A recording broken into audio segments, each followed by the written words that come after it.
Hey, salut tout le monde. Les amis, j'espère que vous allez bien et j'espère que vous avez passé une très très belle semaine. Je suis vraiment dans la joie de vous retrouver encore aujourd'hui pour une nouvelle célébration ici à Momentum Sans Frontières. Et je vous souhaite la bienvenue si vous nous rejoignez pour la première fois. Si tu ne connais pas Momentum Sans Frontières, tu es là, tu es connecté sur YouTube ce matin et tu dis « Hey, j'entends souvent parler de Momentum Sans Frontières, mais j'ai jamais fait le pas d'aller voir ce que c'est réellement. » Je t'invite à faire juste une petite pause et à aller te connecter sur Momentum Sans Frontières. Tu vas sur Google et tu tapes www.momentumsansfrontières avec un s.com et là tu vas découvrir, c'est juste extraordinaire, une église en ligne pour ceux qui n'en ont pas ou pour ceux qui ne sont pas très bien là où ils sont. Il y a quelque chose d'extraordinaire dans ce site, c'est qu'il y a du contenu chaque semaine, nouveau, des lives, des podcasts, des soirées prières, des soirées pour les femmes, des matinées pour les femmes. C'est vraiment vraiment bon. Si tu souhaites connecter avec des gens que tu ne connais pas encore de partout dans la francophonie, Momentum Sans Frontières. J'aimerais également les amis simplement vous dire que je suis dans la joie de vous retrouver ce matin et j'ai hâte de vivre cette célébration avec vous. Alors avant d'aller plus loin, mettez-moi dans les commentaires comment vous allez. Mettez-moi un emoji qui décrit votre humeur ce matin. Mettez-moi également le nom de la ville, de là où vous nous regardez ce matin. Peut-être le pays si tu es à l'étranger. Et si tu es à l'étranger, j'ai hâte de savoir quelle heure il est concrètement. Parce que c'est vrai que souvent je demande « Hey, t'es de quel pays, t'es de quelle ville ?» Et certains me mettent « Je suis du Canada, je suis du Guinée, la Guinée, etc. » Mais ok, mais quelle heure il est chez toi? Parce que certains ils se lèvent très très tôt, j'ai cru comprendre, pour suivre les célébrations. Les amis, vous l'avez compris, je suis vraiment content de vous retrouver ce matin pour une nouvelle célébration. Juste avant d'aller plus loin, j'aimerais commencer en vous disant merci. Merci infiniment pour vos dîmes. Je sais que chaque semaine, je le répète, mais il y en a qui donnent, il y en a qui demandent encore le RIB. Et chaque semaine, il y a votre générosité qui est là en abondance. Alors merci infiniment pour vos dîmes et vos offrandes. C'est toujours possible. Si tu nous rejoins pour la première fois, tu te dis comment je peux donner, comment je peux investir dans le royaume. Tu vas directement sur monoffrande.fr ou sinon tu vas directement sur www.momentumsansfrontières.com. Tu as un petit cœur avec la rubrique dons, tu cliques dessus ou dans la rubrique dîmes et offrandes sur Église Momentum. Sachez que vos dîmes, vos offrandes, les amis, elles permettent au royaume d'avancer. À tout ce qu'on prend place, je l'ai déjà dit, mais ici, la Momentum Sans Frontières, le contenu, tout ce qui est fait, le matériel, c'est grâce à vos dîmes, grâce à vos offrandes. Donc merci infiniment pour ça. Également, si tu souhaites t'impliquer sur Momentum Sans Frontières, c'est possible. Tu peux nous rejoindre, tu peux faire partie de l'équipe. Tu n'as pas besoin d'avoir un CV, un bac+10 ou quoi que ce soit. Simplement, tu m'écris un mail, jmmourier@églisemomentum.com. Tu m'écris un mail et je vais te répondre rapidement. On va trouver un endroit où tu peux t'impliquer, tu peux servir soit dans le graphisme, dans la vidéo, dans la rédaction, dans la prière, peu importe, en tant que conseiller. Si tu as à cœur de t'impliquer dans le royaume, à l'église, sache que c'est possible sur Momentum Sans Frontières. Autre chose, je vais aller rapidement sur le programme de la semaine parce que je sais que maintenant vous recevez les mails avec le récap, le brief de la semaine avec tous les différents événements qui ont lieu. Donc n'hésitez pas à checker vos mails ou à regarder vos spams. Je sais également que plusieurs m'ont écrit, j'en profite pour le dire là, si tu n'arrives pas à te connecter sur Momentum Sans Frontières alors que tu as bien été sur la page d'inscription, regarde dans tes spams. Il y a très certainement un petit message qui te demande juste de cliquer sur un lien pour activer ton compte et à partir de là, tu auras accès à Momentum Sans Frontières. Rapidement, le programme de la semaine, les amis, il y a un live qui aura lieu mardi soir, un message qui sera posté intitulé « Je n'ai pas le temps de prier ». On vit dans une société où tout s'accélère et on se dit mais j'ai pas le temps de prier, j'ai pas le temps pour ça, j'ai pas le temps de prier. Et pourtant, on est là parfois et on se pose des questions, pourquoi il m'arrive telle et telle chose. J'aimerais t'encourager à assister au message de mardi soir, il y a des pépites qui vont être lâchées. Enfin, vous connaissez le programme, à 20h35 également mardi soir, réunion de prière pour ceux et celles qui souhaitent vraiment passer un cap dans la relation avec Dieu. Mercredi matin pour vous mesdames à 6h avec Nirine et Femmes de prière. Ne passe pas à côté de ce moment, sachant que cette semaine c'est prier pour nos familles. Donc s'il y a des mamans, s'il y a des femmes qui sont là connectées, des jeunes femmes également qui disent « Hey, j'ai besoin qu'on prie pour ma famille, j'ai besoin que quelque chose de miraculeux prenne place », rendez-vous mercredi matin à 6h, il y a un rendez-vous divin pour toi. Également, le vendredi à 20h, il y a la partie 2 sur le célibat et le sexe. On a eu cette semaine la première partie et vendredi prochain c'est la deuxième partie. Ne rate pas ça, parle-en autour de toi. Les amis, on a ce matin un guest, on a un invité et j'aimerais vraiment que vous puissiez être à l'affût dans les commentaires, simplement mettre bienvenue, welcome. J'ai hâte d'entendre, manifester également peut-être votre engouement ce matin parce que dans quelques instants, juste après le temps de louange, on a le pasteur René Delattre qui est le président de notre mouvement aujourd'hui en France à Dédé, et j'aimerais simplement que vous puissiez également lui souhaiter la bienvenue dans les commentaires. Et également, je vais vous laisser là avec l'équipe de louanges qui va nous conduire dans un temps de cœur à cœur avec Dieu. Donc juste sens-toi libre si tu es chez toi, peut-être que tu nous regardes pour la première fois, tu peux simplement écouter la louange, et si tu as l'habitude d'être là, je t'invite vraiment avec ta famille, peut-être tu es tout seul, mais simplement à adorer Dieu de tout ton cœur. Je sais qu'il y a l'écran qui nous sépare, mais adore Dieu de tout ton cœur, parce que ce matin, quelque chose de divin peut prendre place même au milieu de l'adoration. Alors on se retrouve dans quelques instants pour la suite des annonces, et je vous dis à tout à l'heure. Ciao. Bonjour à tous, Église Momentum, est-ce que vous allez bien ce matin? Alors tourne-toi vers les 2-3 personnes autour de toi et dis-lui, je suis content de te voir. Bonjour à toi, tous ceux qui sont sur l'église en ligne, bonjour à vous. Dites-nous d'où vous êtes, combien vous êtes à nous regarder, à être avec nous. Quels sont ceux qui ont passé au moins une soirée au jeûne et prière cette semaine? Est-ce qu'il y a des gens en feu pour louer Jésus ce matin? Vous pouvez venir devant, venir louer si vous le désirez. Sentez-vous à l'aise. Vraiment, on va célébrer Dieu. On va chanter, Seigneur, tu es le roi des cieux. Tu es le seul vrai Dieu. On y va tout le monde? Hey! Et 1, 2, 3, hey!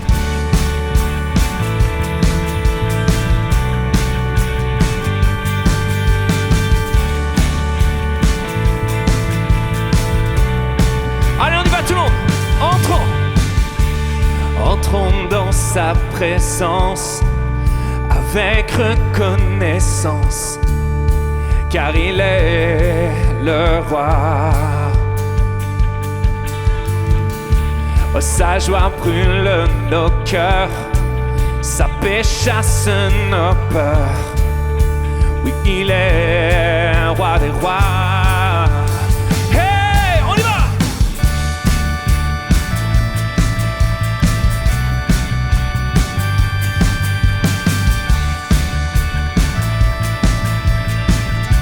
Seigneur, j'entre dans tes parvis, entrons dans sa présence.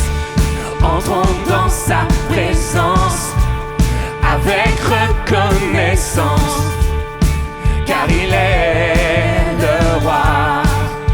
Oh, sa joie brûle nos cœurs, sa paix chasse nos peurs. Oui, il est notre roi.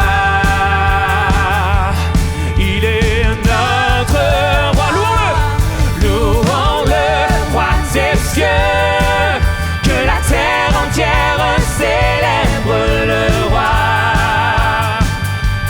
que tous les rachetés poussent un cri de joie. Yeah.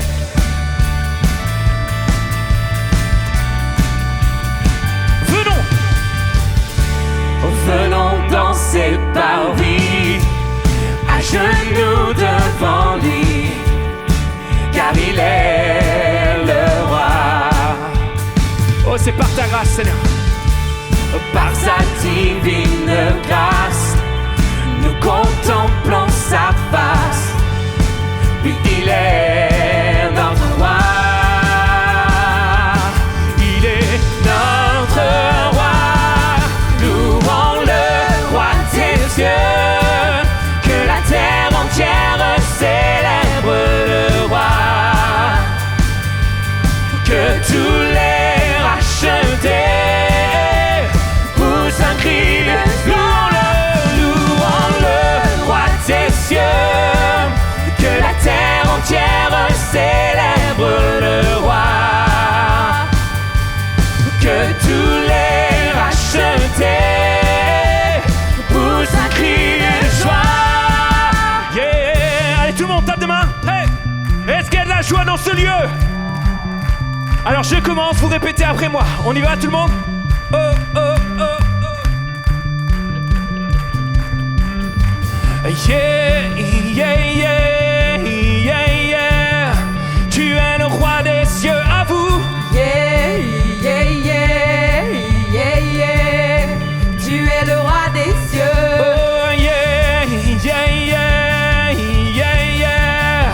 Tu es le seul vrai Dieu. Yeah, yeah, yeah, yeah, yeah. Tu es le seul vrai Dieu. Ensemble. Yeah, yeah, yeah, yeah, yeah. Tu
La Bible nous dit, dans Ésaïe 41 au verset 1, « Parle maintenant l'Éternel qui t'a créé, celui qui t'a formé. Ne crains rien, car je te rachète. Je t'appelle par ton nom. Tu es à moi. » Alléluia. Ton Dieu te dit ce matin que tu es à lui. Prends-le comme une réalité, une vérité. Tu es enfant de Dieu. Alléluia. On va le chanter ensemble. On va le déclarer. Qui suis-je? On y va, Église. Qui suis-je pour que le roi des cieux m'ouvre ses bras? Perdu, perdu mais trouvé par sa grâce, son amour pour moi, son amour pour moi. Il m'a libéré, ma dette est payée. Je suis enfant de Dieu, je suis à lui. Il m'a racheté. Il m'a racheté à la croix, grâce insondable. J'étais esclave du péché, mais il m'a sauvé. Jésus m'a sauvé. Il m'a libéré. Ma dette est payée. Je suis enfant de Dieu. Je suis à lui. Et dans sa maison, j'ai trouvé ma place. Je suis enfant de Dieu. Je suis à lui. Je suis choisi et affranchi. En toi, je sais qui je suis. Tu es pour moi, pas contre moi. En toi, je sais qui je suis. Chante l'église. Je suis choisi et affranchi. En toi, je sais qui je suis. Tu es pour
suis enfant de Dieu, je suis à lui. Et dans sa maison, et dans sa maison, j'ai trouvé ma place.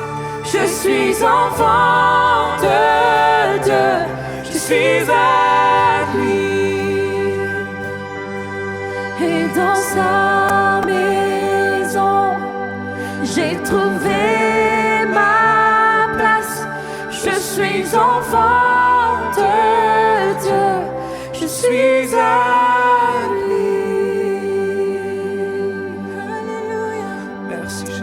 Merci Jésus, parce que c'est vrai qu'en toi, nous avons été choisis. Merci de nous avoir rachetés à un si grand prix, Seigneur. Seigneur, ce matin, on veut tout le louer, non pas pour ce que tu fais, mais tout simplement pour qui tu es. Pour qui tu es, Seigneur, reçois la louange, l'honneur et la gloire. Alléluia. Pour qui tu es, j'élève ton saint nom. Pour qui tu es, je veux te donner la gloire. Pour qui tu es, je viens devant ton trône, prosterné pour t'adorer. Pour qui tu es, j'élève ton saint nom. Pour qui tu es, je veux te donner la gloire. Pour qui tu es, je viens devant ton trône, prosterné pour t'adorer.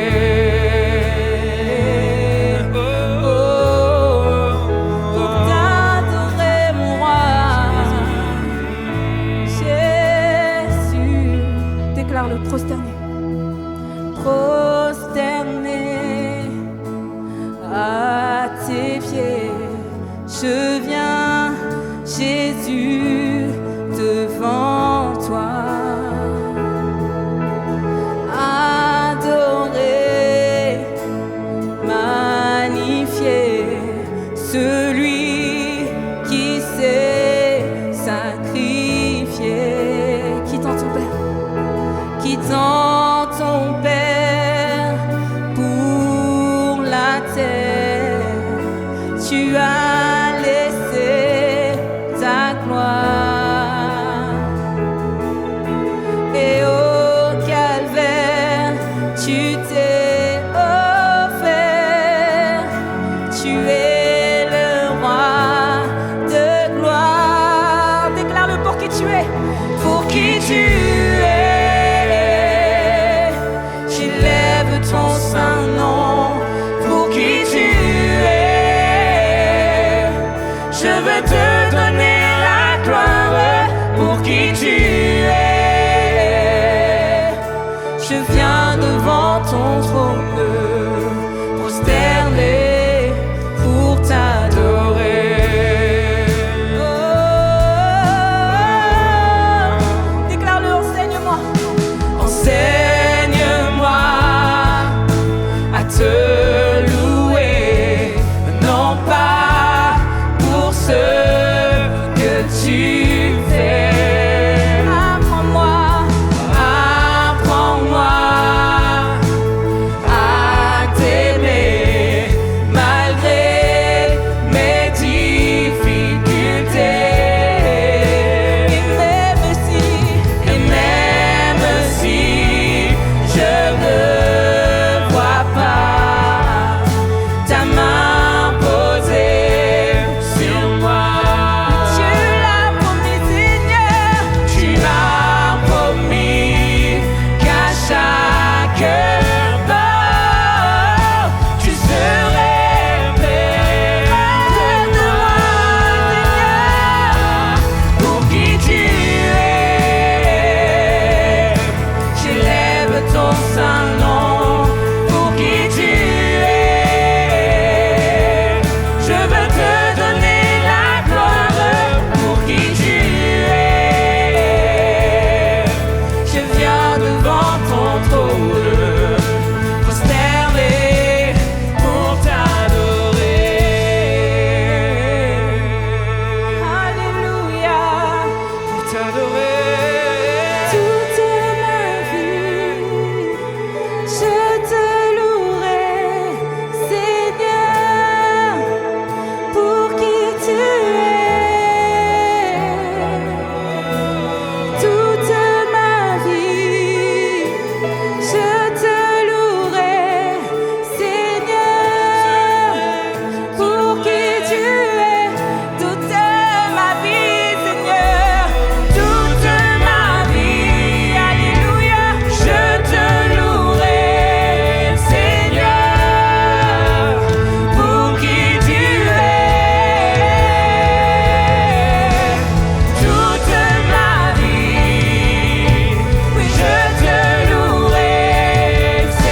Ou est-ce que partout dans ce lieu, on peut fermer nos yeux, juste élever nos mains ensemble, en signe d'adoration?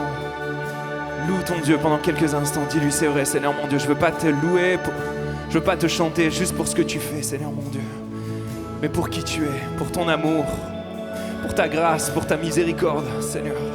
Est-ce que je peux voir vos mains élevées partout dans ce lieu? Élève ta main, toi aussi derrière ton écran, là où tu es. Adore ton Dieu. Lorsque tu élèves tes mains, tu es en train d'adorer. Tu élèves, tu te soumets à sa volonté et tu élèves sa vie, sa présence dans ta vie. Jésus, oh, je t'adore, Seigneur. Sois loué, sois glorifié.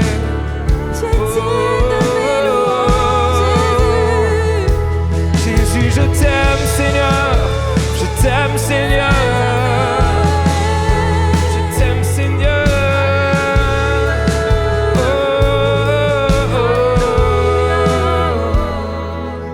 Jésus, Jésus.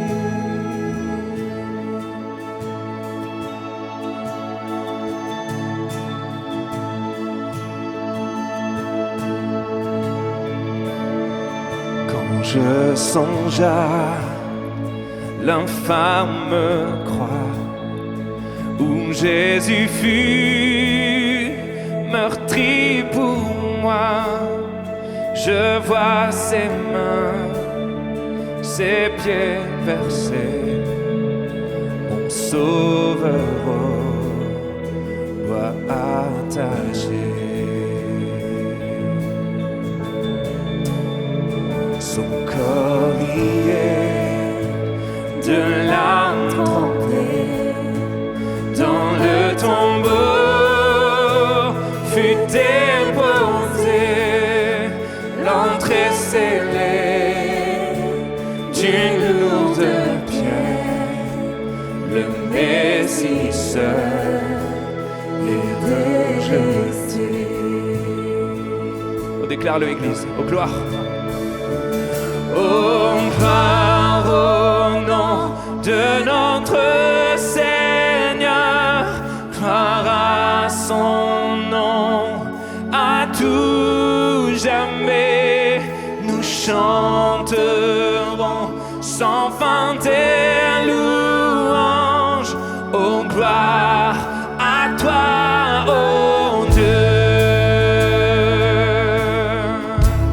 Mais au matin, au matin du troisième jour, oh yes, le Fils des cieux est ressuscité. La mort n'est plus, elle est vaincue. Les anges acclament Christ notre roi.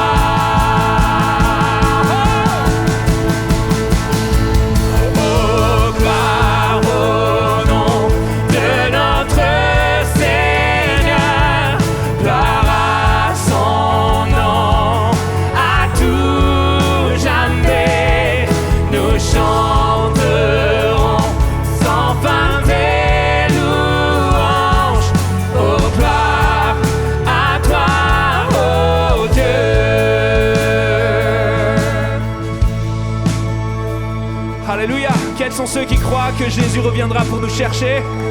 Est-ce qu'on peut applaudir le roi des rois, le Seigneur des seigneurs? Alléluia. J'ai la ferme assurance qu'il reviendra pour venir me chercher. Il reviendra de blanc vêtu.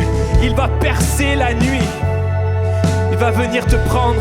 Il n'y aura plus de désespoir, plus d'angoisse, plus de douleur, plus de maladie, plus de mort. Rien ne pourra te séparer de son amour. Rien ne peut te séparer de son amour. Amen. Alors on va chanter ensemble. On va le déclarer. Il reviendra de blanc vêtu pour moi, pour son église, pour son épouse. Et je serai parmi les saints. Je serai parmi les saints pour chanter sa gloire. On y va ensemble. Alléluia. Il reviendra. Il reviendra de blanc vêtu, percer la nuit notre Jésus, et je serai parmi les saints, captivé par sa gloire sans fin.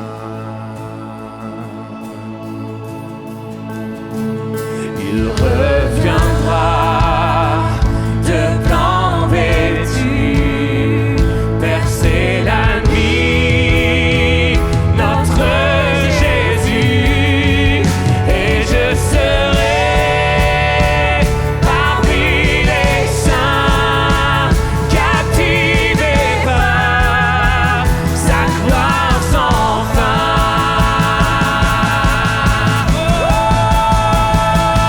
Oh, gloire au nom de notre Seigneur, gloire à son nom, à tout jamais, nous chanterons sans fin tes louanges. Oh, gloire à toi, oh Dieu. Laissez-moi vous entendre. Oh, gloire au nom de notre Seigneur, gloire à son nom, à tout jamais, nous chanterons sans fin, oh, sans fin tes louanges. Oh, gloire à toi, oh Dieu.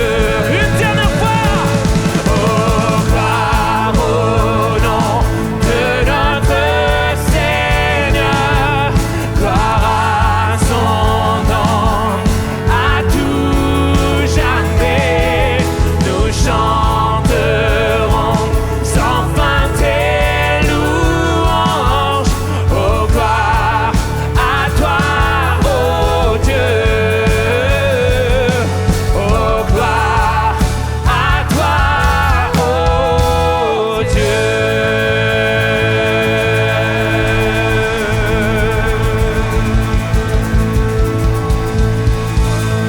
Alléluia.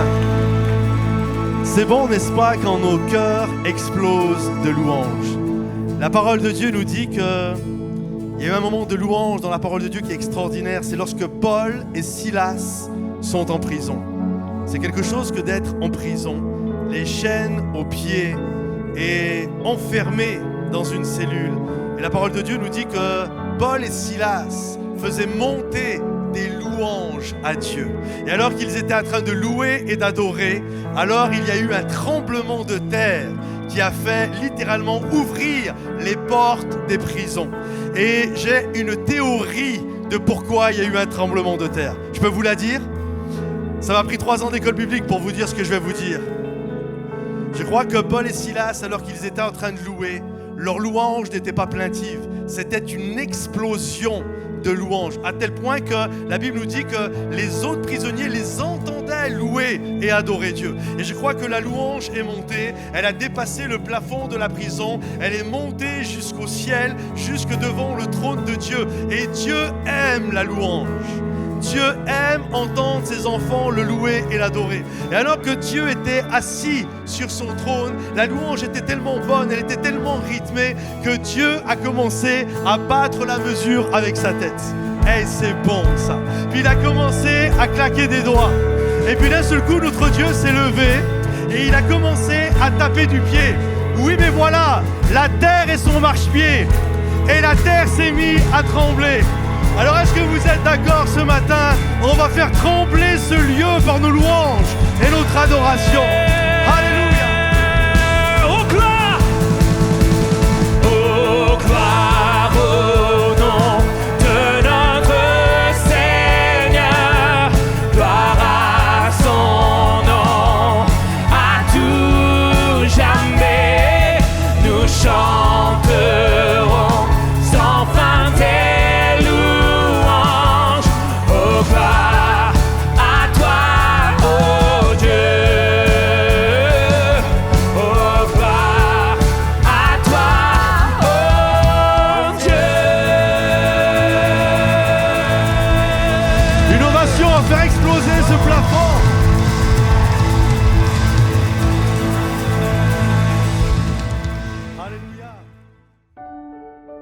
Hey, si toi tu nous regardes ce matin et tu te dis, JM, j'ai besoin de prière, j'ai besoin que quelqu'un prie pour moi.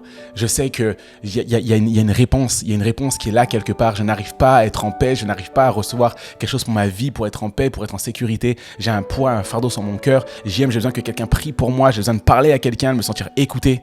J'aimerais te dire que ce matin, il y a quelqu'un, il y a une équipe qui est là, l'équipe de conseillers, qui n'attend qu'une seule chose, c'est que tu puisses aller sur le chat, cliquer sur le formulaire et remplir ce formulaire. C'est très court, ça prend quelques secondes à peine.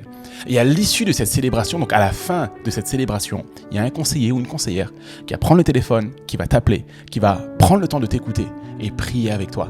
Et je sais que vous êtes nombreux à le faire chaque semaine. Et c'est des dizaines de personnes à chaque fois qui sont bénies, encouragées et qui repartent de l'avant. J'avais encore un message cette semaine, on me disait, JM, un des conseillers, c'est magnifique de voir comment la voix des gens change au fil des semaines parce qu'ils sont transformés, parce qu'il y a un changement dans leur vie. Et si ce matin, c'était ton moment, et si ce matin, la transformation devait avoir place, elle devait prendre place, dans ta vie à toi. Alors, sans plus tarder, check un peu, va voir dans le chat, clique sur le lien avec le formulaire, inscris-toi et attends-toi à recevoir un coup de fil dans quelques secondes.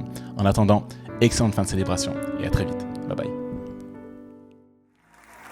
Avant de reprendre place, on a une coutume à l'église Momentum. S'il y a des gens autour de vous, vous ne les avez pas encore salués, prenez un instant pour saluer, pour souhaiter la bienvenue à chaque personne autour de vous, que personne ne quitte ce lieu sans avoir reçu un sourire, une salutation de votre part. Je souhaite également la bienvenue à tous ceux qui nous rejoignent sur Internet. On est heureux de vous recevoir ici. C'est Momentum sans frontières. Pensez à liker la vidéo pour qu'elle puisse être partagée le plus possible. On est heureux ce matin d'être là. Est-ce qu'on peut accueillir nos internautes ce matin, tous ceux qui nous suivent? Je suis heureux ce matin de partager ces instants avec vous. On a vécu une belle semaine, une semaine de jeûne et prière. Qui était là? Levez la main tous ceux qui ont été là au moins une soirée. Pas mal de personnes qui étaient là. Et si à côté de vous, quelqu'un n'était pas là, regardez-le et faites-lui bouh. Non, faites pas ça. Mais... non, il y en a qui le font. Faites pas ça. C'était une blague. On est heureux, on a vécu une magnifique semaine et on a nos semaines de jeûne et prière, on en a 3 par an et également nous aimons terminer cette semaine de jeûne et prière avec un invité pour clôturer ce moment-là et être béni, être encouragé, être étiré. Et aujourd'hui, donc, ce n'est pas moi qui ai la charge d'apporter le message, mais nous avons la joie d'avoir avec nous, je vais les inviter, le pasteur René, son épouse Catherine Delattre. Venez. Alors, René et Catherine sont les présidents. René, le président des Assemblées de Dieu. Nous faisons partie d'une famille d'églises, les Assemblées de Dieu. Et René est le président de ce mouvement-là. Et c'est un mouvement qui est assez important. Plus de 600 pasteurs, plus de 400-500 lieux de culte. Donc c'est quand même quelque chose d'assez important. Et avant de lui laisser la charge de pouvoir apporter le message, j'aimerais qu'on puisse prier pour son épouse Catherine et qu'on puisse prier pour eux, pour que Dieu les bénisse. Je crois vraiment qu'ils font un travail extraordinaire et même avant d'avoir ces charges-là, ils ont toujours eu des charges à l'intérieur du mouvement. Ils ont même été les responsables d'un centre de vacances qui s'appelle le Coteau Fleury, à l'époque où moi, j'ai donné ma vie à Jésus dans ce centre de vacances. Donc, ils font partie de mon histoire et j'aimerais que nous puissions vraiment prier pour eux. Est-ce qu'on peut se lever un instant et étendre nos mains vers eux et juste... priez pour eux, pour ce qu'ils ont à charge, pour que Dieu les bénisse, que Dieu les encourage. Je vais demander à mon épouse également, s'il te plaît, Rose, de venir prier avec moi. D'ailleurs, Rose, viens avec le joli bouquet de fleurs. On va te remettre un joli bouquet, Catherine.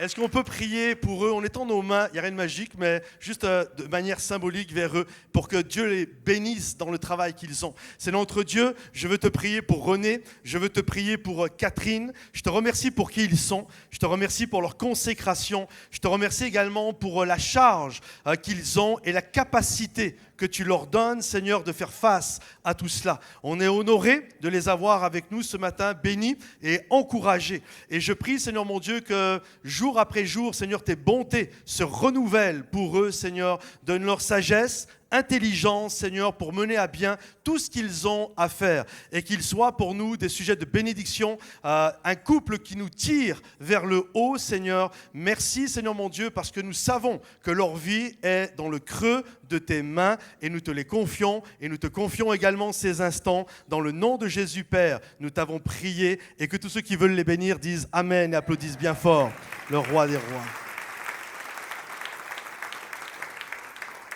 Je laisse la charge à René d'apporter le message. Pouvez-vous reprendre place? Merci. Bon, je trouve que votre pasteur, Patrice, a très souvent employé le mot « charge » en ce qui me concerne. Et ce n'est pas la charge que j'ai de vous apporter la parole de Dieu, c'est la joie. Il y a quelque temps, j'étais dans une église, il y a quelques années de ça. J'étais dans une église où il y avait écrit devant, là aujourd'hui on est prompteur, mais il y avait un petit panneau là écrit juste sous les yeux du prédicateur, devant le prédicateur, et c'était écrit « Attention, Dieu t'écoute ». En bas, il y avait le prédicateur et moi, le pasteur de l'église. Je regardais, il y avait tout pour ne pas être à l'aise. Et puis quelque chose est venu dans ma pensée.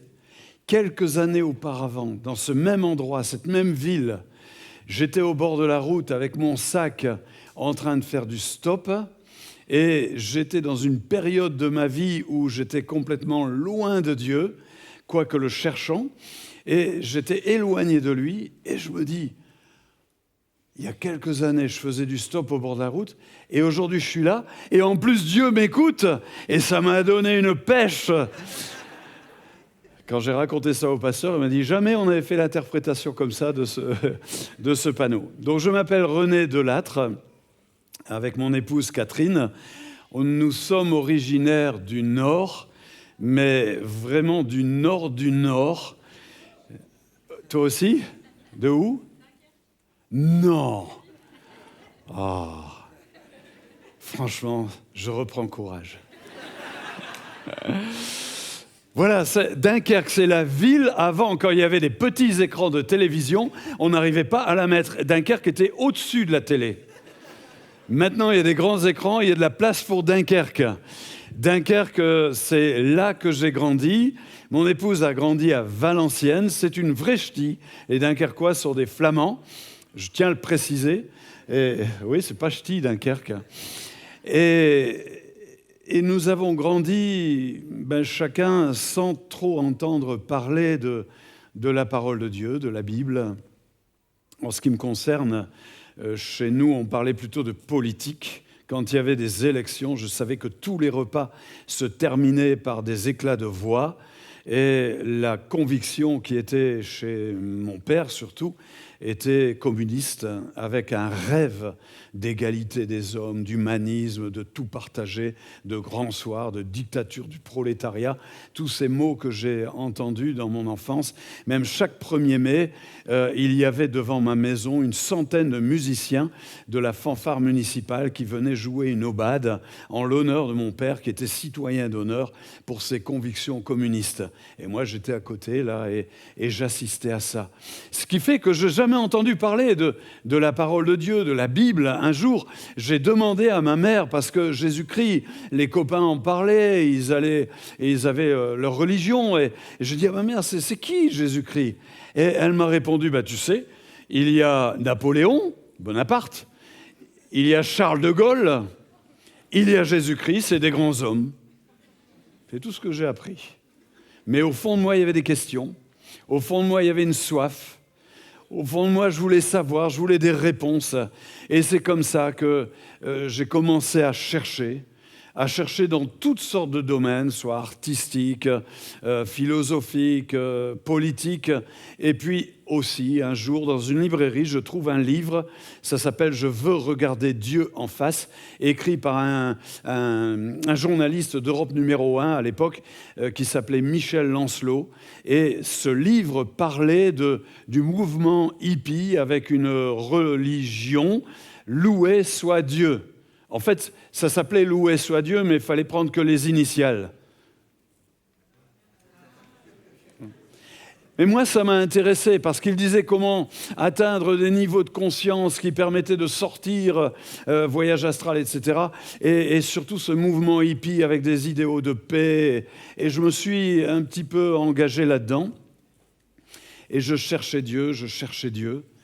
Et alors que j'étais en plein dans le Larzac, alors que nous étions partis pour plusieurs jours avec des doses de LSD, on voulait voir la montagne plus belle. Au moment où j'ai porté la dose à ma bouche, j'ai entendu une voix « Ne fais pas comme eux, ils ont déjà leur récompense ». J'ai recommencé une deuxième fois, une troisième fois, j'ai tout balancé. Et pendant 21 heures, il y avait mes copains, mes amis qui étaient là, on était plusieurs. Je les voyais dans leur délire, mais moi j'étais bien. J'étais tellement bien. Et quand ils sont revenus, il y en a un qui m'a dit « On ne sait pas ce que tu as pris toi, mais tu es allé encore plus loin que nous. » Je n'avais rien pris du tout. Mais ça m'a interpellé. Alors, je suis allé, et puis dans ce voyage, je rencontre un ermite, il m'invite, il dit, je marchais sur un chemin, il sort, il dit, viens boire un verre d'eau fraîche. Je suis installé là parce que je cherche Dieu. Et puis, je fais du stop, il y a un gars qui s'arrête, instructeur en méditation transcendantale, et il commence à dire, tu connais la musique indienne, ce qu'il y a de bien dans la musique indienne, c'est le silence. Je dis, ah bon, moi, quand j'écoute de la musique, c'est... Et il me dit, dans le silence, il y a Dieu. Et oh là là, je me disais, mais ils cherchent tous Dieu, c'est pas vrai. Et j'arrive à Toulouse. À Toulouse, je décide de retourner voir mon frère qui, peu de temps avant, avait donné son cœur à Jésus-Christ. Mon frère, j'avais du mal avec lui. Il était musicien classique, sa clarinette, son prix de conservatoire. Il y a même une émission du style Les Petits Prodiges. Il était passé à la télé, une émission de l'époque. Et moi, c'était pas mon genre, c'est pas mon style. Mais là, il y a quelque chose qui avait changé en lui. Alors, je suis allé le voir. Je lui ai dit, tu vas toujours à ton église. Mais avant, j'étais dans le train à Toulouse. Il y avait 2 filles en face de moi. Le train commence à démarrer. Il y en a une des deux qui dit « Tu connais Jésus-Christ ?» Et c'est pas vrai. Et arrivé dans cette église, pour la première fois de ma vie, je sentais au travers des chants, au travers des louanges, au travers de l'atmosphère, qu'il y avait là quelque chose que moi, je n'avais pas. Mon frère m'avait remis une Bible. Jusqu'à présent, je n'avais qu'un Nouveau Testament. Il m'avait remis une Bible. Jamais de ma vie, je n'avais tenu une Bible dans ma main. Et à l'époque, il n'y avait pas les Bibles électroniques. Et j'avais ce livre et je voyais les gens et je me disais, voilà, ils disent que tu es Dieu. Normalement, si tu es Dieu, il n'y a rien qui t'échappe, tu sais tout. D'accord ? Ça va jusque-là ? Alors j'ai continué et j'ai dit, ils disent que ce livre, c'est la parole de Dieu. Donc si c'est la parole de celui qui sait tout, il y a tout dans cette parole. Donc, il y a certainement une page qui parle de René Delattre. Ça me paraissait logique. J'ai plié une page en 2, comme ça. Certains diront au hasard. Et j'ai attendu. Le pasteur s'est levé. Il a demandé à tout l'auditoire de prendre Ézéchiel chapitre 22, verset 23. C'était tous des gens habitués à la lecture de la Bible, mais c'est ma Bible à moi qui s'est ouverte la première. C'était la page que j'avais pliée. Et cette page disait « Je cherche un homme ». Waouh, j'étais bouleversé.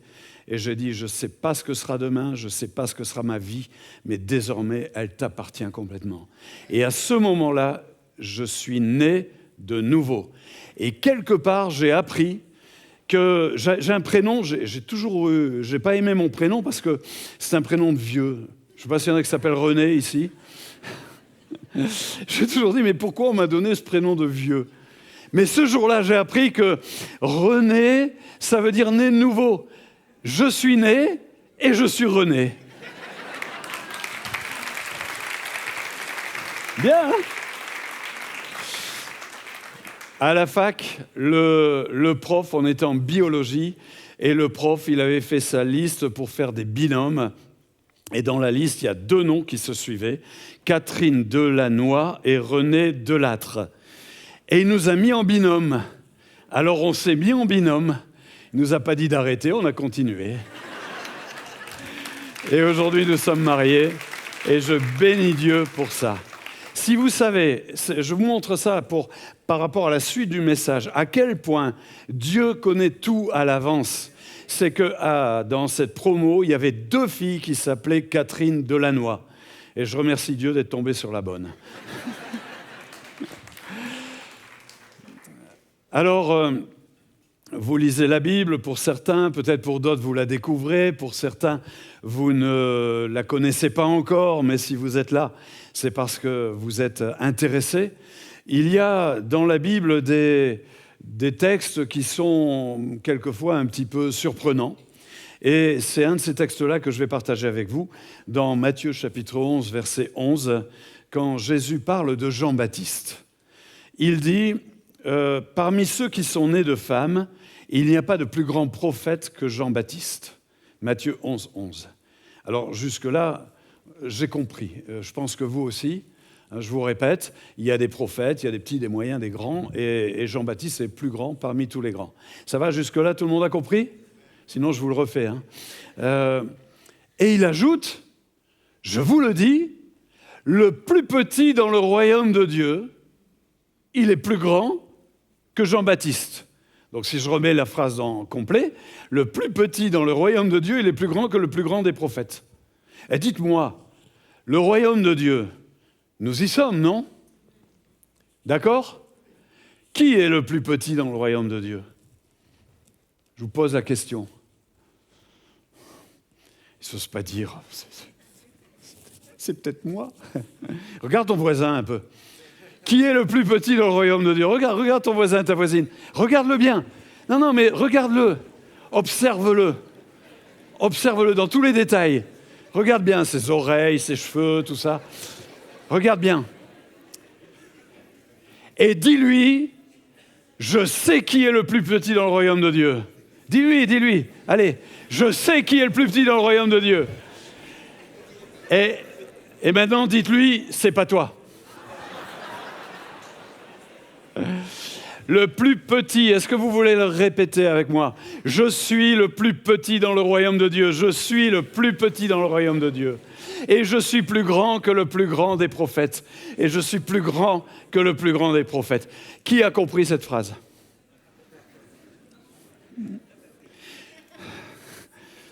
Bon, au bout de 3 prédications, ça...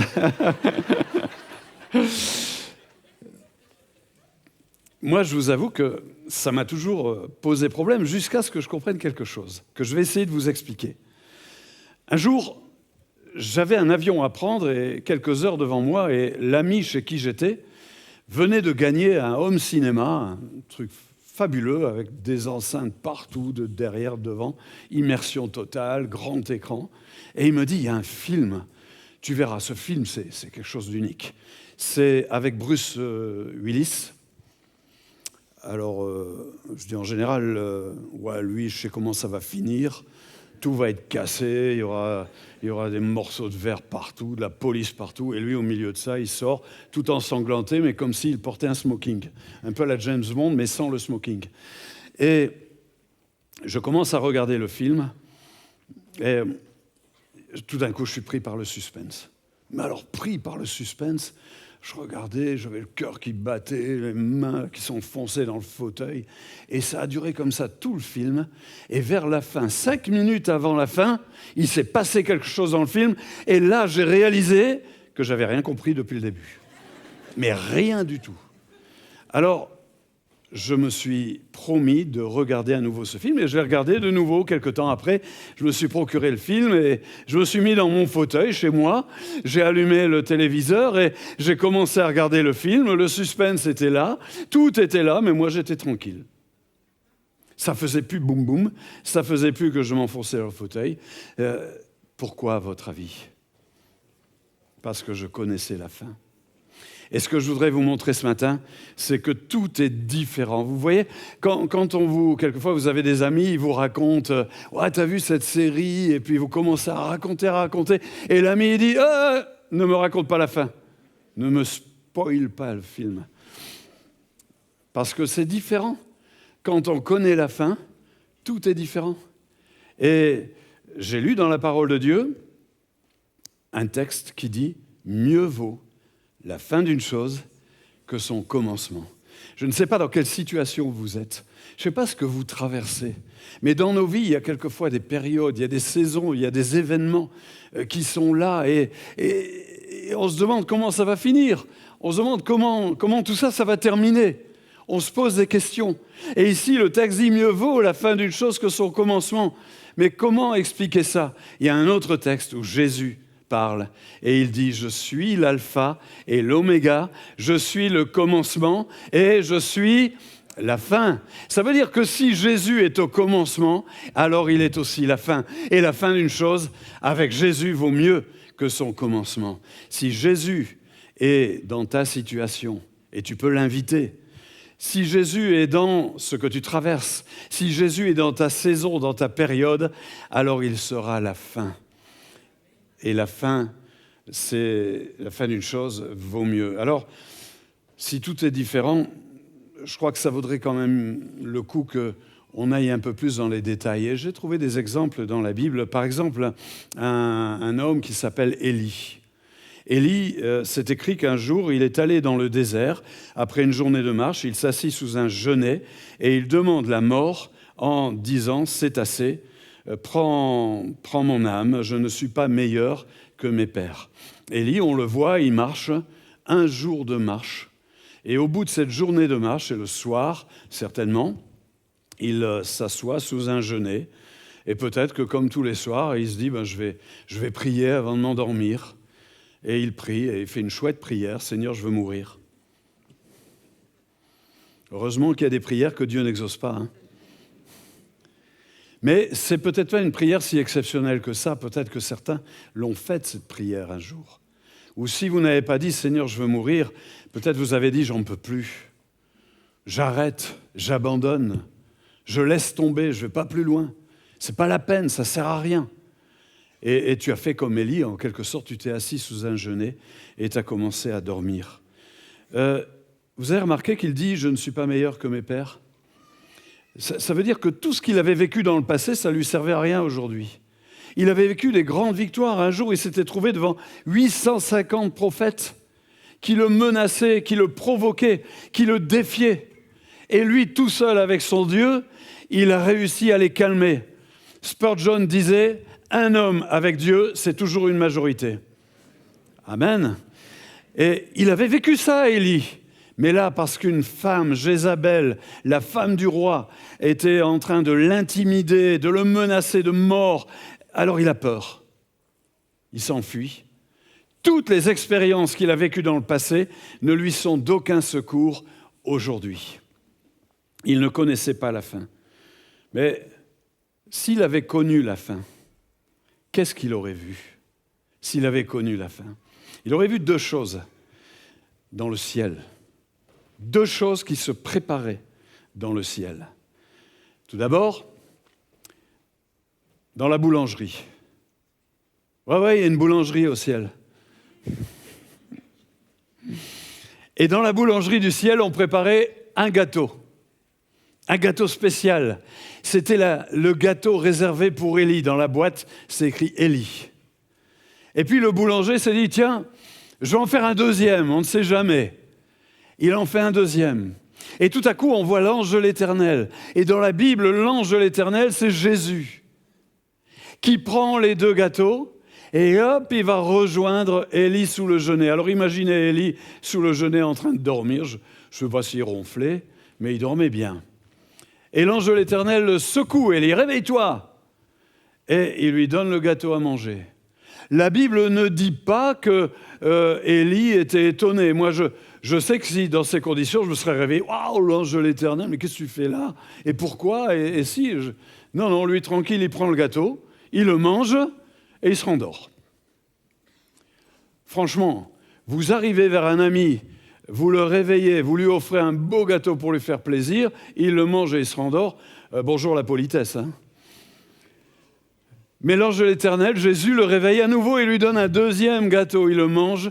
Et là, la Bible dit qu'il va marcher pendant 40 jours et 40 nuits. Il va retrouver le peps, il va retrouver l'énergie, il va retrouver la force de continuer et même d'aller au-delà de ses limites. Je ne sais pas quelle est la plus grande distance que vous avez faite à pied, déjà. Oh ben moi, du parking de Momentum jusqu'ici, ça doit être à peu près le maximum. Un jour, avec un ami, on a décidé de rentrer de la fac à pied. On a fait 70 km. J'en pouvais plus. Je sais que certains vont beaucoup plus loin, mais je ne pouvais même plus poser mon pied à terre. Et j'en ai fait d'autres démarches comme ça. Après, à chaque fois, c'est pareil. On a des limites, non ? On a des limites. Ben lui, 40 jours et 40 nuits. Vous imaginez, dans 40 jours, quelle date on est ? Et pendant ce temps-là, vous marchez. Forrest Gump. Et s'il avait connu la fin, Élie, il aurait vu ça. Il aurait vu que quand on est à bout, Jésus vient toujours vers nous pour nous aider à dépasser nos limites. Pas formidable ça ? Est-ce que vous ne pouvez pas vous dire ce matin, moi je suis à bout, j'en peux plus, j'ai envie de tout lâcher et de dire mais je veux regarder la fin. La fin c'est Jésus. Et Jésus vient vers moi et me fortifie. S'il avait connu la fin, il aurait aussi vu autre chose. On n'est plus dans la boulangerie, maintenant on est dans l'écurie du ciel. Et dans l'écurie du ciel, eh bien, il y a des chevaux. Dans toutes les écuries, il y a des chevaux. On met les chevaux dans les écuries, en principe. Et on était en train de les préparer, ces chevaux. Mon épouse, c'est une bonne cavalière. Et quand on s'est rencontrés, elle me parlait tout le temps des chevaux. Et, moi, les chevaux... je ne vais pas vous dire dans l'assiette, mais...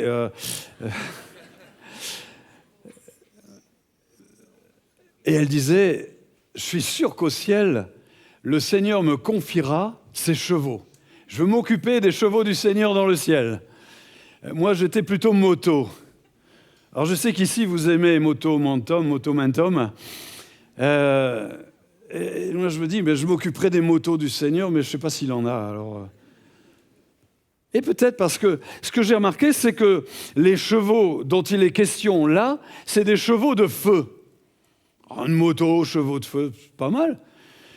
Et puis il y avait des chars aussi, qui étaient en train d'être bichonnés, préparés, réglés. Pourquoi faire ? Si Élie avait connu la fin, il aurait vu que tout ça, c'était pour lui. Que Dieu allait envoyer ça spécialement pour lui, alors qu'il était sous son genêt, c'est ça qui se préparait dans le ciel. Et j'aimerais vous dire quelque chose. Très souvent, on est dans l'épreuve, on n'en peut plus. Mais si on levait un peu la tête, on verrait qu'il se prépare des choses extraordinaires pour nous dans le ciel.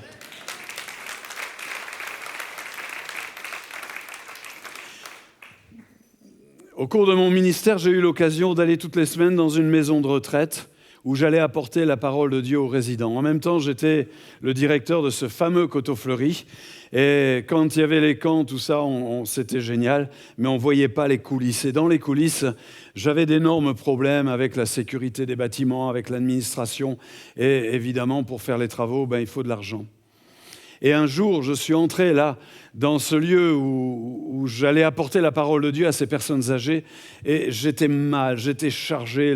On venait de nous signifier une fermeture administrative pour manque de sécurité, et je n'avais pas les moyens, je n'avais pas l'argent. Et pour la première fois, en entrant dans le château, je remarque, c'était un don qui avait été fait par une chrétienne pour en faire une maison de retraite, et je remarque Psaume 121. Je lève les yeux vers les montagnes. D'où me viendra le secours ? Le secours me vient de Dieu qui a fait la terre et les cieux. Waouh, j'ai dit Seigneur, c'est la réponse.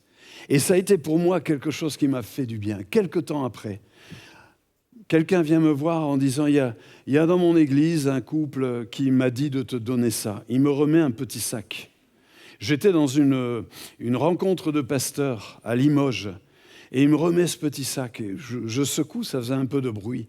Alors je vais à ma chambre d'hôtel. J'entre, et là, le soleil était en train d'illuminer le lit. Je déverse le sac sur le lit, de l'or, des diamants, des bijoux, plein de choses comme ça. Et c'est un don qui nous a permis de commencer les travaux.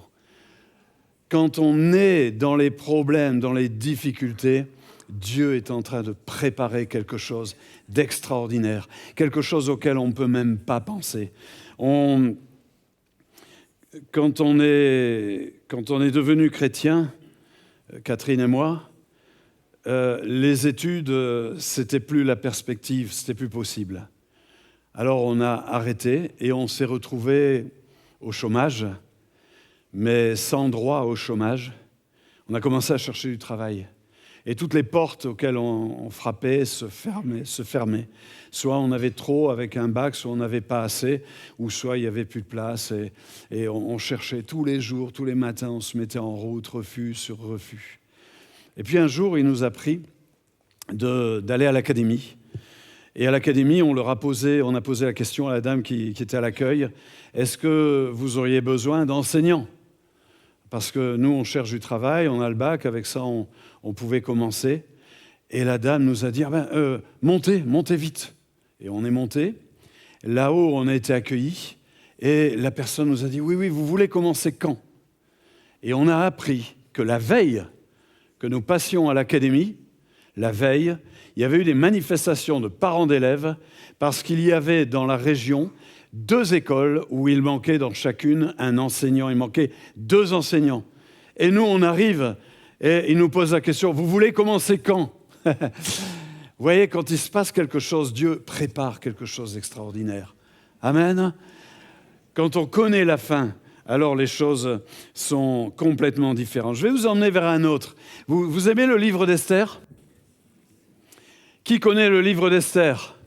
Quelle est la particularité du livre d'Esther ? Vous pourrez vérifier, il n'y a pas le nom de Dieu, mais Dieu est partout.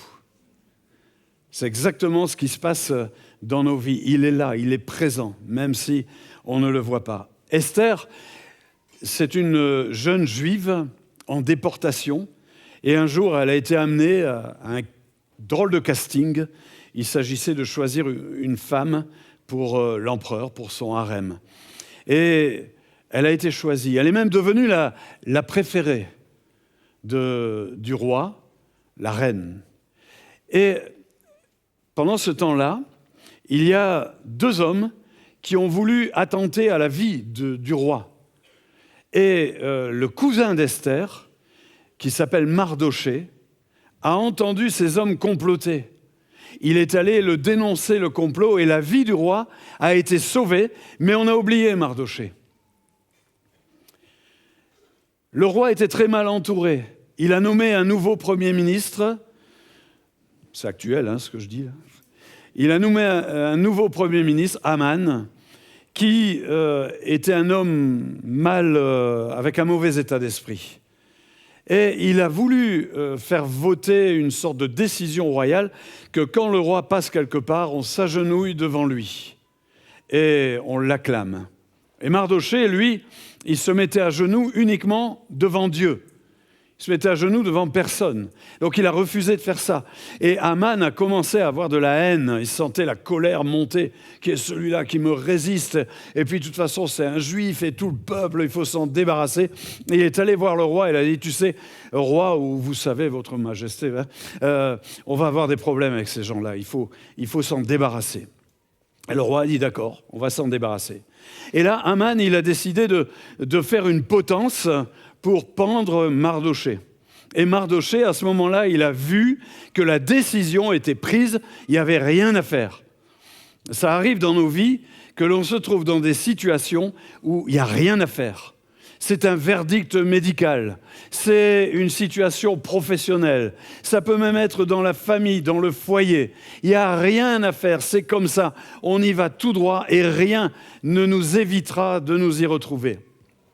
Seulement, ce que je vois, c'est que Mardoché n'a pas l'air si paniqué que ça. Il va voir Esther, sa cousine, et il lui dit, tu sais, tu es la reine, mais si tu es la reine, c'est pas pour rien. Tu es belle, mais c'est pas à cause de ta beauté. C'est parce que Dieu a prévu à l'avance que tu sois la reine pour une situation comme celle que nous sommes en train de traverser. Ce livre nous montre que Dieu a toujours un coup d'avance. Il y en a qui aiment jouer aux échecs ici ? Il faut toujours avoir un coup d'avance. Et Dieu a toujours un coup d'avance. Il n'était pas surpris par ce qui arrivait. Et vous savez ce qui s'est passé par la suite ? Eh bien, l'empereur, le roi, là, il a eu une insomnie. Et dans cette insomnie, il s'est dit, tiens, je vais lire les chroniques, l'histoire de mon pays. Et il fouille les chroniques et il s'aperçoit de quoi ? Eh bien, il s'aperçoit qu'il y a eu un attentat qui a été déjoué un jour. Et il découvre que c'est Mardochée qui lui a sauvé la vie. Alors, je ne sais pas si ça l'a apaisé, trouvé le sommeil, mais le lendemain, tout de suite, il convoque son premier ministre. Aman, viens. Aman, il arrive, et puis le roi dit... Oh, Aman, tu sais, Aman, tu es vraiment quelqu'un de bon conseil, quelqu'un d'intelligent, qui a plein de sagesse. Et tu vois, j'aimerais que tu me dises tes idées, tu me donnes tes idées pour une personne que le roi veut vraiment honorer. Aman dit, ah bon, le roi, vous voulez honorer quelqu'un ? Qui d'autre que lui-même, que moi, Aman ? Et il a commencé à sortir des idées. Il a dit, au roi, et il se voyait, il se faisait le film, il faudrait lui mettre un superbe manteau. Il se voyait dedans. Et puis, le plus beau des chevaux. Et mieux, il faudrait que ce cheval circule dans toutes les rues de la ville. Et puis que tout le monde acclame cet homme qui est avec son manteau sur le cheval. Et l'applaudissent et l'honorent. Ah, et puis j'ai encore une idée. Devant le cheval, on met quelqu'un qui court en disant acclamez-le, adorez-le, honorez-le, honorez-le, acclamez-le, applaudissez-le, c'est la vedette, c'est lui que le roi veut honorer. Et Aman, il voyait le film, il se voyait. Et le roi a dit, c'est bien, Aman, tu as de bonnes idées, j'ai bien fait de demander ton conseil. Parce que maintenant, tu vas aller chercher un manteau, tu vas aller chercher un cheval, et surtout, tu vas aller chercher Mardochée. Oh, il s'est dit, ça y est, ça marche. Je vois Mardochée qui va courir devant, là. Tu vas mettre Mardochée sur le cheval, le manteau sur Mardochée, et tu vas courir devant le cheval. Et tu vas dire, honorez-le, honorez-le, honorez-le. Vous imaginez la tête d'Aman ? Oh là là. Dieu a toujours un coup d'avance. Et finalement, la potence, elle va servir pour Aman. Tout à l'heure, je vous ai expliqué comment nous avons trouvé ce travail et comment nous avons été pendant plusieurs années enseignants. J'ai suivi la formation, j'ai fait les études et je me suis retrouvé un jour en examen. Et je passe l'examen, c'était oral. Il y avait un texte très compliqué à lire. D'abord, il me demande de le lire à voix haute. Je le lis avec plein de virgules, machin. C'est pour voir si on savait lire. Et après, il choisissait un mot au hasard. Et il disait, parlez-moi de ce mot. Donc les collègues étaient passés avant moi. Et waouh, ça n'a pas l'air simple, ce truc-là. Et je lis le texte. Il choisit un mot. Et il me dit, parlez-moi de ce mot. Et moi, j'ai eu la banane. Ce mot, c'était éternel. Parlez-moi du mot éternel. Et il m'a dit, vous avez l'air d'avoir réfléchi à la question. Eh oui, j'ai dit, voyez, Dieu, il a toujours un coup d'avance. Il a toujours un coup d'avance. Être plus que vainqueur, c'est vivre en connaissant la fin de l'histoire. Ce matin, c'est pour chacun de vous que ça s'adresse. C'est pour chacun de vous. Alors que nous traversons une difficulté, il faut savoir que Dieu a déjà préparé le moyen d'en sortir. C'est écrit dans la Bible, ça, avec la difficulté, avec l'épreuve. Dites-le pour vous ce matin. Je suis dans l'épreuve, je suis dans la difficulté, mais je veux faire confiance à Jésus et je veux croire ce qu'il a dit, c'est qu'il a déjà préparé le moyen d'en sortir. Et puis la Bible dit aussi qu'il fait toutes choses, il organise toutes choses pour le bien de ceux qui l'aiment. Il récupère les difficultés, il récupère les catastrophes, il récupère les situations, il récupère même mes ennemis et il se sert de tout ça pour me bénir, pour faire du bien et pour que je sorte de là en vainqueur. C'est pas beau ça? Ça vous réjouit pas? Ouais, je sais, vous dites au début, il nous a parlé de Jean-Baptiste et on voit pas trop le rapport. Après, il nous a parlé de son film là et après Élie, Esther et Jean-Baptiste. Pourquoi le plus petit dans le royaume de Dieu est plus grand que Jean-Baptiste? Est-ce que vous voulez le répéter avec moi? Je suis le plus petit dans le royaume de Dieu. Tiens, on va changer un petit peu, parce que ça commence à être routine. Vous allez vous tourner vers votre voisin, voilà, ou votre voisine, hein, et vous allez lui dire, tu es le plus petit, tu es la plus petite, minuscule, rien du tout. Là.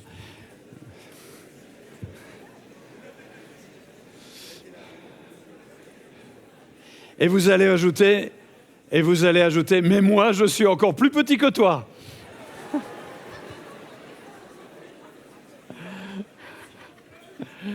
Alors pourquoi? Quelque temps, Jean-Baptiste, c'est l'homme que l'on rencontre dans la Bible, habillé, dernière tendance, vêtements de poils de chameau. Nourriture, bon, c'est ni vegan, ni carnivore, c'est bizarre, c'est du miel sauvage avec des sauterelles. Alors moi, je me dis, le miel, ça colle, les sauterelles, ça a des pattes, et j'essaie d'imaginer Jean-Baptiste, là, vêtu de poils de chameau. Je l'imagine un peu hirsute, avec une barbe mal peignée, et dans la barbe, des traces de miel et de pattes de sauterelles. On a affaire à un homme. Et d'ailleurs, quand il parle, il baptise, des foules viennent à lui, et tout d'un coup, Jésus vient là, et il arrête tout, et il dit, lui, c'est l'agneau de Dieu qui ôte le péché du monde. Il faut qu'il croisse, que je diminue. Je ne suis pas digne de délier la courroie de ses sandales. Quand il parlait aux soldats, il dit, vous arrêtez de trafiquer avec votre solde. Il disait aux autres d'arrêter de mentir. Il disait à un haut politicien, tu vas arrêter de vivre dans l'adultère. C'est pour ça d'ailleurs qu'il va être décapité. Il va être jeté en prison. Et là, en prison, cet homme qu'on a connu aussi péremptoire, aussi sûr de lui, aussi audacieux, aussi courageux, cet homme qui tenait tête au plus grand, dans la prison, on ne le reconnaît plus. Il fait venir 2 disciples de Jésus et il dit, écoutez, vous savez où il se trouve Jésus là en ce moment? Parce que j'ai une question à lui poser. Et les disciples disent, pose ta question, on va aller lui demander. Dites-lui à Jésus, de ma part, Jean-Baptiste, est-ce que tu es bien celui qui devait venir ou est-ce que je dois en attendre un autre? Waouh, c'est incroyable cette question. Avec tout ce qu'il a dit et affirmé, il est complètement déprimé, en burn-out, je ne sais pas quoi, mais ce n'est plus le même. Quelque temps après, il sera décapité. Certains connaissent les circonstances. Et puis voilà. Pourquoi est-ce qu'il s'est découragé comme ça dans la prison? Eh bien, je crois que c'est parce qu'il ne connaissait pas la fin de l'histoire. Mais vous et moi, nous la connaissons. Et c'est certainement pour ça que le plus petit dans le royaume de Dieu, il est plus grand que le plus grand des prophètes. Et les musiciens peuvent se mettre en place. Pourquoi? Parce qu'il ne savait pas que Jésus serait arrêté, qu'il serait fouetté, qu'il serait crucifié. Et que Jésus, en n'ouvrant pas la bouche semblable à un agneau devant ceux qui le tondent, allait nous libérer du péché. Il ne savait pas que Jésus allait mettre fin à la mort, que Jésus serait mis dans un tombeau et qu'il ne resterait pas de ce tombeau, qu'il allait en sortir vivant, ressuscité, vainqueur, et que Jésus, en sortant du tombeau, allait inaugurer une nouvelle manière d'être en relation avec Dieu, simplement par la foi, non plus par des lois, par des religions et des choses comme ça. Ce qui fait que ce matin, je peux m'adresser à lui, je peux lui parler, et si je lui parle, je sais qu'il m'entend. Ce qu'il ne savait pas, Jean-Baptiste, c'est que Jésus allait monter au ciel et que dans le ciel, il recevrait toute autorité. Que le nom de Jésus serait le nom qui est au-dessus de tous les noms. Je ne sais pas comment s'appelle votre maladie, je ne sais pas comment s'appelle votre épreuve, je ne sais pas comment s'appelle votre problème, mais je sais une chose, quel que soit le nom de votre épreuve, de votre maladie, de votre problème, le nom de Jésus est au-dessus. Alléluia, pouvez-vous lever? On peut se lever. Ce qu'il ne savait pas, c'est que Jésus allait envoyer son Saint-Esprit sur les disciples et que là allait naître l'Église, le phénomène le plus incroyable de tous les temps. On l'a souvent enterré, l'Église, mais jamais elle n'est morte et aujourd'hui elle se développe de plus en plus à travers le monde entier. Ce qu'ils ne savaient pas, c'est que Jésus allait revenir et que Jésus allait nous enlever avec lui, nous qui avons cru en lui et qui sommes sauvés.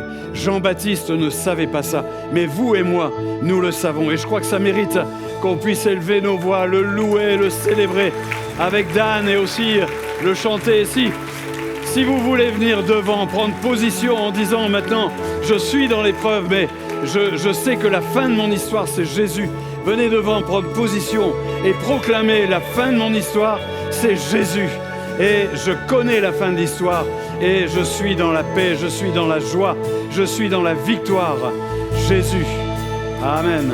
Alléluia. Oh, gloire au nom de notre Seigneur, gloire à son nom, à tout jamais, nous chanterons sans fin tes louanges.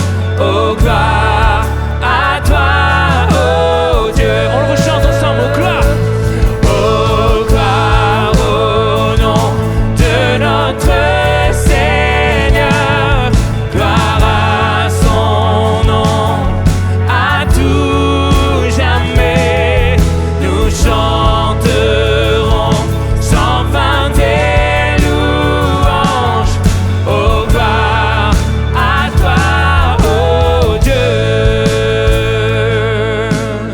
Nous qui savons la fin, il reviendra de blanc vêtu, bercer la nuit, notre Jésus, et je serai parmi les saints, captivé par sa gloire sans fin.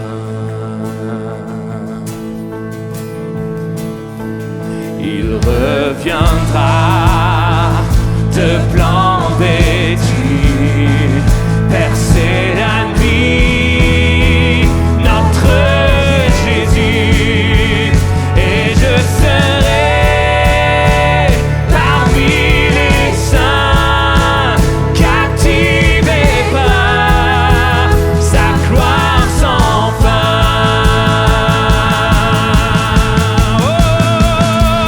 Oh, gloire au nom de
Merci à René. Est-ce qu'on peut l'applaudir bien fort pour ce message?